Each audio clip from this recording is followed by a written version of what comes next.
안녕하세요. 트렌드 분석가 김용섭입니다. 2022년 12월 미국 중간선거에서 최연소 시장으로 18세 시장이 당선된 게 있습니다. 젤렌 스미스 시장, 고등학교 졸업하고 바로 당선됐습니다. 물론 이분이 당선된 아칸소주에 있는 얼이라는 시티는 좀 작습니다. 인구가 1,800명 정도밖에 안 되는 아주 작은 도시입니다. 역대 최연소 나이이면서 최연소 아프리카계 미국인이기도 합니다.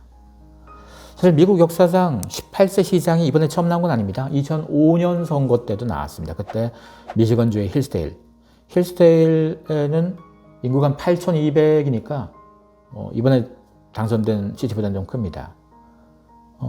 이때 마이클 세션스 시장 4년간 시장 역할 잘하고 물러나셨고, 그리고 2008년에 오클라호마 있는 머스코기시에서 당시 오클라호마 대학교 1학년 신입생이 시장이 됐었죠. 이분은 재선까지 하고 시정 잘 마무리한 다음에 법대 진학까지 했습니다. 18세, 19세 시장. 물론 우리의 시와는 좀 다르죠. 시, 군, 구, 군, 읍, 면 이런 단위가 우리가 있으니까 아마 이 작은 시티니까 우리로 따지면 한 면, 읍, 면쯤 되겠죠. 그래도 면장, 읍장이 18세, 19세 가는 건 아니잖아요. 동장도 이 나이에 못 하잖아요. 당연히 18세, 19세 시의원도 꽤 있습니다. 왜 이게 가능하냐? 미국은 이 시 연방의회에 나갈 수 있는 나이가 출마할 수 있는 이 후보가 보통 18세에서 21세 사이입니다. 대부분의 주가. 당연히 18세가 나올 수 있다는 얘기죠. 나와서 당선될 수 있다는 얘기죠. 18세, 19세. 우리는 25세 이상이 출마 가능합니다. 국회의원도 그렇고. 우리는 대통령도 40세 이상만 가능하죠. 미국은 대통령 35세 이상이면 가능하고요. 상원의원 30세, 하원의원 25세 이렇게 되어 있습니다.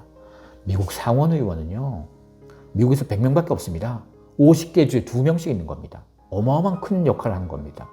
사실 미국의 주가, 특히나 캘리포니아 주 같은 경우는 그냥 주 하나인데도 불구하고 인구도 미국에서 제일 많고 결정적으로 GDP가 우리나라 2배쯤 되죠. 주 하나인데.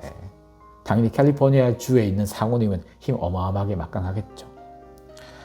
미국에선 지금 최연소 상원의원이 존 오소프 의원, 2021년에 당선할 때 33살, 만 33살.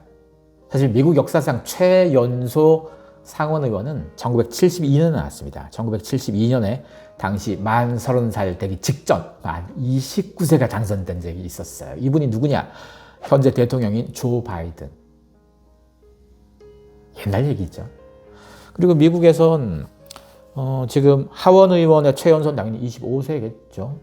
이들은 최연소 기록은 다 이 후보 출마할 수 있는 나이 기준부터 이게 최연소임이 되는 거죠. 18세부터 하게 되면 18세가 당선되고 25세부터 당선되고, 그만큼 유권자들이 나이에 대한 벽이 크지 않을 수 있다는 얘기입니다.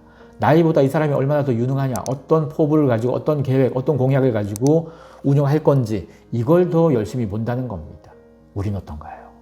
우린 아무리 유능해도 나이 따지죠. 에이, 어린애가 얼마나 잘하겠어. 이런 시각 갖고 있잖아요. 나이 많은 사람들이라고 무조건 다 잘할 것 같으면 지금 한국의 정치인들 나이 되게 많은 사람들 많은데 그럼 되게 잘했어야죠. 실제로는 잘 못하잖아요. 나이와 유능함이 꼭 비례하지 않습니다. 기업도 마찬가지고요.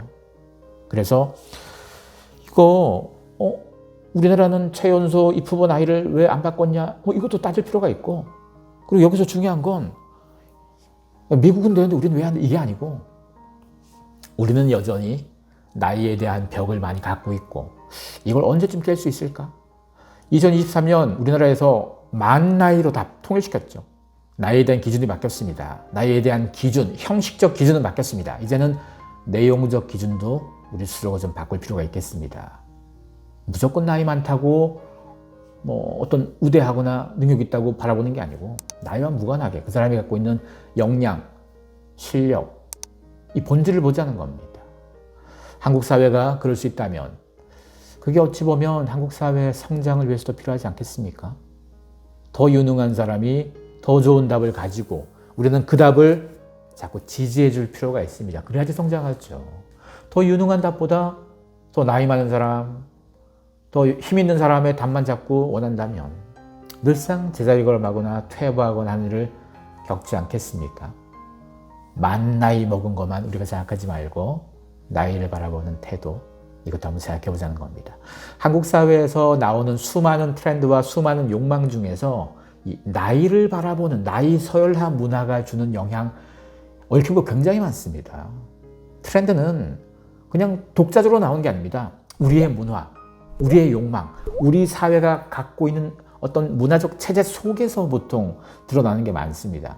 그래서 나이 서열, 이 경직된 태도, 이것도 한번 어떻게 바뀌어지나에 따라서 정치, 경제, 사회, 문화 많은 걸 바꿀 수 있는 원동력이자 출발점이 될 수도 있습니다. 한번 잘 생각해 봅시다. 나이.